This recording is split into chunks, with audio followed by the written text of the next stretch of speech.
Sa loob ng 7 dekada, may isang pangalan na naging kasing kahulugan na ng swimming sa Pilipinas.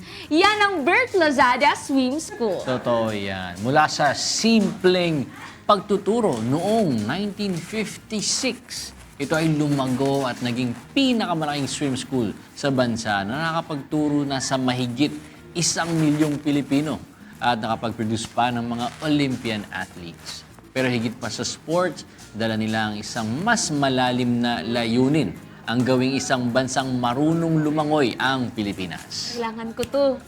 Ikaw ang isa sa mga target. Number 1, isa ako sa mga kailangan maturuan ito.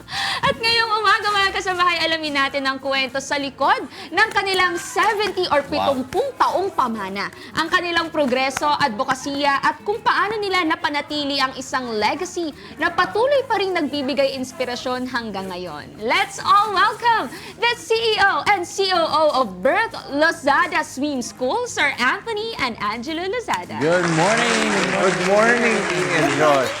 Welcome back sa Good Morning, Kuya. Maraming salamat sa Please, pag-invite sa amin. greet our viewers po.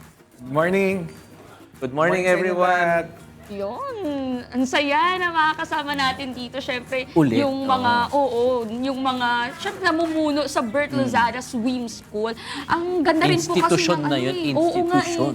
Ang ganda nung simula nila eh. Paano po ba nagsimula talaga itong Bert Lozada Swim School? Para po dun sa kaalaman ng ating mga kasambahay na hindi pa familiar. At ano po ba History talaga tayo, yung history. vision nung founder po natin na bakit nila itinatag or bakit po ginawa itong Bert Lozada Swim School? Nag-start siya talaga actually yung lolo namin. Policeman yung lolo namin, si Captain Catalino Lozada. Talino. So, ang ano niya, nagkaroon siya ng passion na magturo ng swimming. And then, nag-aral siya sa Australia. Dinala niya yung swim school technology sa Okay. Pilipinas sa mga 1950s. Okay. Tapos niya, napasa niya sa mga anak niya, tinraining niya yung mga anak niya, nagturo sila sa family business. And then yung dad namin talaga, na-catch niya yung vision ng lolo ko. Yes, okay. And gusto niya to bring it to more people as possible. Kasi nasa mind ng dad ko, yung same as sa lolo ko, to save and transform lives through swimming. Kaya ang ginawa ng dad ko, mas tinutukan pa niya yung pag-aaral at in-expand pa niya, bringing swimming closer to the people. Kaya from 1956 until present, yun yung ginagawa namin, in-improve namin yung craft niya from how he started and yung pinasa na sa amin, tinuloy pa namin kung ano yung inumpisa. Ganun At nag-start saka si ang- Lolo nun, naging coach din siya. Awesome! Mga swimmers niya, yung mga anak niya, na mga nag-Olympics din. Kaya teaching and coaching talaga ang minana namin sa Lolo at saka sa father namin, si Bert Lozada. But interested po ako sa sinabi niyo kasi teaching and coaching. Ano po difference nung from teaching sa coaching ng swimming? May, ano po yung may technical Kasi yung differences unang-una po niyan, siya 5 basic skills para matuto ka ng swimming. Yung diving, yung paano ka papasok sa tubig, breathing, tapos movement ng arms and legs, floating, at saka yung complete stroke Yeah. na. So syempre, dun muna ikaw dadaan para matutunan mo yung skills how Teaching, to swim the 4 strokes, freestyle, backstroke, butterfly, and the backstroke. Pagkatapos nun, pag magaling ka na, syempre, magte-training ka na para maging swimmer. Kaya meron kami sa Bert Lozada Swim School yung mga phases namin na learn to swim, learn to train, train to train, tapos train to win. Yun pala. Para sa mas gusto pang mas seryoso pa nila, iseryoso nila ang swimming career nila. Pero mula po sa maliit na setup noon, ngayon talagang kilala na sa every household ng Bert Lozada sa buong bansa. Ano po yung naging susi naman sa paglaki nitong ating swim school? Kasi 70 years na nga po ang Bert Lozada Swim School, no? Paano, ano po siguro yung ano nito? Ang naging susi kasi dyan, inumpisahan ni Papa yan, siya lang. Turo siya. Ano. Kami ni Angelo, assistant lang kami nun. So may mga pinupuntahan siya ng mga bahay, may nagtuturuan siya ng mga sports club. Pagkatapos niyan, nung matuto na din kami, nagkaroon si Angelo ng mga venues niya, Monday, Wednesday, Friday, Tuesday, Thursday, Saturday. Ako din meron sa South naman. Tapos kasama yung pinsan namin, si Ramon Sarinas. Doon muna yun, yung kanya-kanyang venues. And then, naisip ni Papa, tsaka yan, si Angelo na, marami pa tayong pwedeng turuan. So, kailangan ma-replicate namin yung sarili namin. Tapos, naging posible lang yan nung mag-attend kami ng mga swim courses sa OSTSWIM, sa Australian Swimming Council. At saka yung pagiging affiliate namin sa United States Swim Schools Association. Ngayon, nung nakita namin yung setup nila doon, natutunan namin paano mag-train ng mga teachers and coaches para makapagturo sila ng scientific way. So yun sinabi nga ni Angelo na dinala namin dito yung technology ng USA at saka Australia para maging available sa mga Pilipino. So yan na, nagkaroon na na-replicate na yung sarili namin, nag-train kami ng mga venue heads, inayos namin yung structure ng Bert Losada Swim School para sigurado na kung saan mang venue yan, you get the same Standard. service and the same standard in yung mission namin na magturo talaga ng excellent na high standards. Yung bottom line, yung pinakaano lang, we created the system. Yes. And we always ini-improve namin yung system. Ay, nababanggit niyo po yung pag-improve kasi sabi niyo po, 'di ba, natutunan ng inyong lolo sa Australia, dinala niya dito sa Pilipinas. So paano po sumabay or paano po nakasabay itong Bert Losada Swim School dun sa pag-improve din po ng mga bagong kailangan matutunan pagdating sa swimming? Si Papa kasi very creative yan. Yung sa lolo ko meron siyang lesson 1, 2, 3, 4, 5. Si Papa kasi parang pinag-aaralan niya kung bakit hindi makuha yung lesson 1. So i-atras niya ngayon yung lesson. Magkakaroon siya ng preparatory lessons.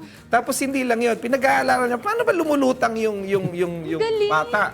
Paano ba sumisipa? Nakadevelop siya ng mga teaching aids na sarili niya, na napag-aralan lang niya. Ginagamit ng swimmer na pool boy, nilagay niya ng diaper, nilagay niya sa center of gravity ng estudyante. Okay. So natulungan mag-float. And that also helps create that confidence sa mga bata. Kaya yung sinasabi namin, learn the safe and fun way. That's because ang unang nagigain ng mga bata sa swimming lessons namin is the confidence. Hindi yung, dapat ganito, dapat ganyan. Minsan, paano yung bata pag hindi niya kaya? Overwhelmed na. Takot. Ayaw na bumalik. Kaya yun muna. Ang galing. Confidence. Oo nga. Ito yung kulang sa'yo siguro. Kulang ka sa confidence. Yung confidence ko na Iba wala eh. sa swimming eh. Iba yung confidence niya. Pero nung Sa pinaka-keyword naman talaga never stop learning. Never stop learning and try to improve and keep on improving. Kasi sabi nga namin, we owe it to our students na mag-improve kami. Diba? Kasi nagbayad sila. We wanna give them what they paid for, but even much more than that they paid for. So, as the industry evolves, we have to evolve along with it. Yes, oo. Kaya gusto namin talaga, kaya yung system talaga sinasabi namin, the system has to continue and evolve. Kaya- Parang yung goal namin na sabi namin, Starbucks, yun ang pinakaano namin eh. O no lasa ng isang Starbucks, dapat ganun din yung lasa ng isang Starbucks. Ganun din sa Bert Losada. quality control. Yung quality talaga and safety has to be consistent in all of our locations. Saka malaking tulong din yung partnership namin nga sa mga swim schools abroad na nag-exchange kami ng best practices. Para sila din, hindi rin sila, maganda na yan, pero may mas maganda Improve pa Kasi natin, yung fear din ng mga bata, nag-evolve din eh. Kailangan na-address Iba, natin okay, yung takot nila. Dahil kagaya na sinabi mo kanina, ang common kasi na takot dyan is, paano ko lulutang malalim yan? Paano ko hihinga tubig yan? So doon nag-uumpisa yung fear. And yun ang ina-address namin muna. Through yung mga best practices na kukunan namin sa Australian Swimming Council, sa United States Swim Schools, taka yung mga partner schools namin in Asia. Kaya nagtutulungan kami niyan. Kaya laging yung research and development namin never stops. First time. And we put the Filipino touch. Parang yung Lasang Pinoy.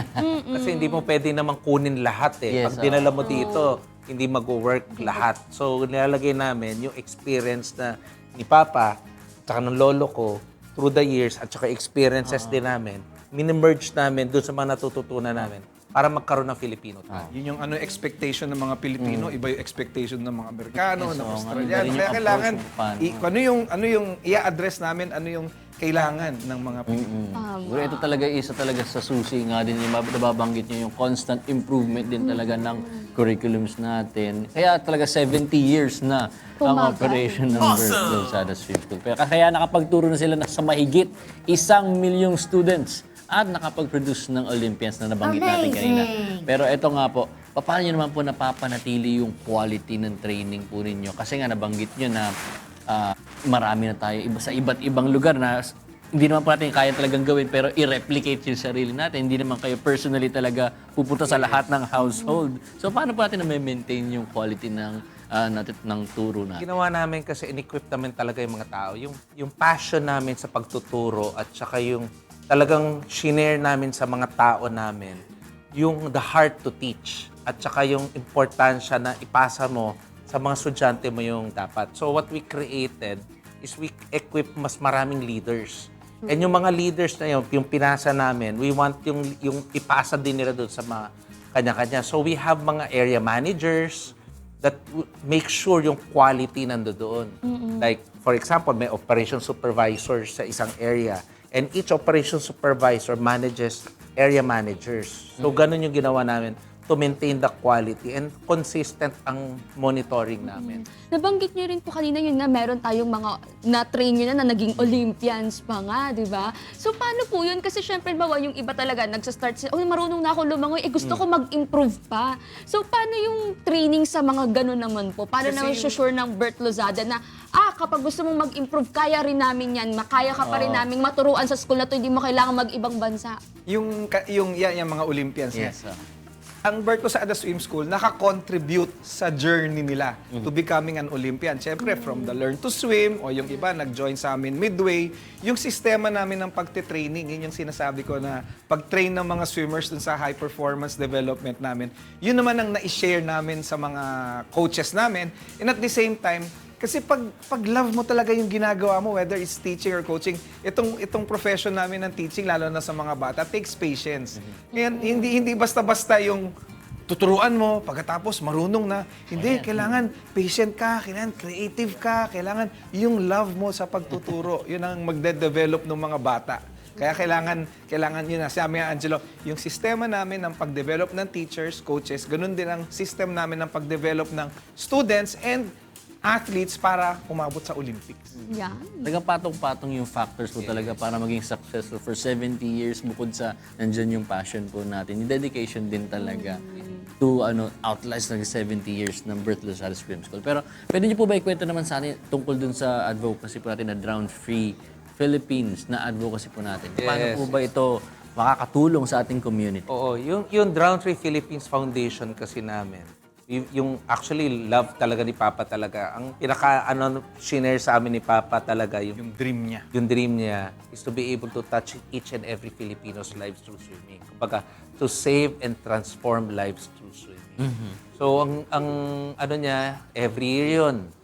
Ever since nakita namin, he gives free lessons talaga sa mga financially challenged communities. Pupunta kami minsan sa mga tabing dagat. Tapos niya, meron kakausapin siya mga barangay, tuturuan niya. So, tinuloy namin yun. When he passed away noong 2009, after that, sabi, the legacy should continue in terms of giving it for free. So, yung Drown Free Philippines Foundation, nag-start siya nung 2015 namin under the Bert Lozada Foundation. But yet, gusto namin to reach much more. So, yung Bert Lozada Foundation was renamed into Drown Free Philippines Foundation. Ang pinaka-main goal is to collaborate with all of the swim providers in the Philippines to have one mission to make the Philippines drown-free. I know it's a bold, mahirap yun. Hard. Lahat ng mga It's hard, ang dami pero na ngayon school. with unity and commitment from all to share that vision to have that drown-free Philippines. Yun yung pinaka-main thrust, to collaborate with all of the institution by equipping each and every one, sharing that dream, that passion, to save lives. Kasi ang dami talaga nalulunod. Yes. Ang dami nalulunod, lalo na sa atin. Surprisingly, even though we're surrounded with bodies Yun of na nga water, po, dapat parang swimming expected. is not a priority. Ah. And nalungkot kami yung pinaka-main, yung Ondoy. Yeah. That was really where it was really documented. Na ang lapit-lapit lang. Hindi niya ma-save yung anak niya. Tumalon siya, pareho silang nalunod. Why? So what we do dito sa Drown Free Philippines, number one, education. Gusto namin ma-educate. We really spread education. Number two, kung pwede magbigay ng libreng training, binibigay namin. Kasi whenever we go to a barangay, ang una namin tinuturuan talaga are the lifesavers. Kumbaga parang sa aeroplano, di ba? Yung sa aeroplano, ang una dapat maglagay ng mask yung adult. Para yung anak mo pwede mo sunodin. Sa amin naman dito sa Drown Free Philippines, gusto namin ma-equip, educate mo na lahat. Number one, education. Pero yung life-saving skills, tinuturo muna namin doon sa mga adult, yung 18 and above. 18 na ba, para pag may nangyari, sila yung may capabilities at strength, matulungan yung mga bata. Then after that, yung mga bata naman ang tinuturuan namin. Ang inaano pa namin dito is to give back. Sometimes yung ginagawa namin, syempre hindi namin kaya lahat. So what we do is, instead of us bringing yung mga teachers namin, yung mga tinuruan namin, tinatawag namin, sinong gusto. So may livelihood program din incorporated in that Drown Free Philippines Foundation. Yung mga tinuruan namin, Sila na mismo. yung mga adult na sometimes, yung mga iba doon, nakatambay lang, tinuruan namin para matuto. Ngayon, nagkaroon sila ng opportunity ngayon para magturo, magka-earn. So, sila ngayon yung hinahire namin para magturo doon sa barangay nila, yung mga bata. Eh, instead of nakikita lang silang now from a kuya-kuya, ang tawag ngayon sa kanila, teacher. Teacher na. Na-uplift. Yes, If you notice, True. yung transformation, nakatulong ka na, na-save mo yung life ng mga tinuruan mo, na-transform mo sila, naging teachers pa sila, nagkaroon yung self-worth nila tumataas. Tama. And they now pass it on now dun sa mga kababayan nila dun sa barangay. Teaching, saving the lives, and transforming. And yung iba doon, tumutuloy ng swimming at nagiging scholars sa mga schools. Education, libreng education through swimming. At nakaka-graduate ng college, libre because of the scholarship. Scholarship ads. Naging sports, scholars. At saka madagdag yung sabi ni Angelo, yung drown free kasi, sinama din namin sa curriculum yan sa pagtuturo ng swimming. Hindi lang sa tinuturuan namin yung mga estudyante namin paano lumangoy, pero paano rin yung mga non-contact rescue sa bandang dulo, tinuturuan namin yung mga bata. O, kasi minsan pag marunong lumangoy yan, di mo na maawat yan eh. Unang-una sinasabi namin sa kanila, marunong kayo mag-swim, pero never swim alone. Yan ang sinasabi namin sa kanila. Hindi yung pupunta ka doon, Masyado ng confident. explore, masyado ng confident, yung never swim alone. Tapos, pag may nakikita sila na person in difficulty, tinuturuan namin sila na unang-una, shout for help. Hindi yung ikaw yung magre-rescue, kundi second victim ka na. Tapos just in case wala talaga, tinuturuan namin sila na ano yung nagfo-float dyan na pwedeng kapitan, ibato dun sa person in difficulty, or kung kailangan sila na talaga, tinuturuan namin sa kanila na non-contact rescue na may abot kang tuwalya, pero may tamang posisyon para hindi naman sila mahulog sa swimming pool. So nandun, kaya nasa loob ng curriculum namin din ng drown free dun sa... Imagine, sinabi nga namin, educate. We plant seeds dito sa mga students. Lahat ng students namin, all throughout, sa nag-enroll sa Bertosada Swim School, meron kami tinatawag na Aqua Code. Aqua Code. At the end of the lesson, since equipped na sila, we educate them how to be water safe and save lives. Yun nga, yun, non-contact. Paano isang maliit na bata, paano mo masisave Paano yung mo isa? gagawin? So, ini-equip namin sila what to do. Yun nga, yung mga non-contact, shouting for help, what do you do pag may nakita ka na hindi ikaw ang tatalon, hindi porke marunong kang lumangoy. Ang question, yung skill mo ba, yung build mo ba, kaya i-save yun. So, since hindi nila kaya, binibigyan namin sila ng tools what to do in those kinds of emergencies. Yun yung throw and save, may hawakan, and then shout for help. Yun, tinuturo namin sa lahat yun. Kaya pag dumaan sa Bertosada Swim School, part ng curriculum namin talaga, yung knowledge on how to save lives. Alam ko po, marami na tayong mga kasambahay, yung interesado na, yung mga parents na gusto i-enroll na yung mga anak nila sa swimming lessons or mag-enroll na dito sa swimming school. Paano po ba nila kayo mako-contact? Saan po ba nila kayo matatagpuan? Baka pwede naman po ninyong ma-promote sa ating pong mga kasambahay. Basically, bottom line, if you wanna enroll sa Bertosada Swim School, punta lang kayo sa website namin sa www.bertosadaswimschool.com. Nandun po lahat ng mga information namin, pati yung mga different locations. Yung affiliated location lang talaga ng Bertosada Swim School nando doon. Tapos meron din kami, syempre, nasa Facebook din kami at saka sa Instagram. Pwede nyo kung puntahan lang doon, mag-send lang kayo ng message, and may mga enrollment officers kami at saka yung customer service representatives namin that will answer all of your questions. Kaya we make it easier for them to understand that swimming's easy. Swimming's fun. Kaya yung pinaka-tanto na sinasabi namin, in Bertosada Swim School, it has to be effective, safe, and fun. The fun factor, hindi namin tinatanggal talaga. Kailangan. Because when you're having fun, learning comes easy. Yun. At meron din silang TikTok. So, pwede nyo rin mapanood, no, mga kasambahay, kung paano ba nila ginagawa yung kanilang mga swimming lessons sa kanilang swim school. Very Thank you so flexible much naman. po for sharing the rich history at syempre yung inspiring journey po ng Bert Lozada Swim School sa loob ng 70 years. Naku, mag-enroll na ako talaga dito. Kailangan matuto na tayong lumangoy. Kailangan We mo look na talaga forward yan. po to seeing you continue to inspire more generations. And congratulations po sa inyong 70th anniversary. Thank you so much. Thank you so much. Oh, pero teka lang Ano yan? may mga pa tayo, pahabol tayo na questions. Oo nga pala, diba? may question po kami Opo, ngayong araw. sa mga swimmers po, saan nyo po ba mas preferred mag-exercise? Indoors or outdoors? Tinanong din po namin yung mga kasambahay natin dyan kanina. Kayo naman po, ano po? Indoor, ano mas outdoor preferred po mo? ang ano yung Maganda lalo na sa atin, napakainit, di ba? Pag outdoor tayo, tsaka limited lang tayo sa before 8 a.m. or after or before 9 a.m. at saka sa gabi. Maganda talaga indoor kasi it's a Indoors. controlled climate Okay. na hindi tayo masusunog sa araw or pag kumabagyo man, unfortunately kakaunti lang namin. Buti na lang meron tayong mga Ace Water Spa na venues namin na indoor at saka yung ibang schools na may indoor.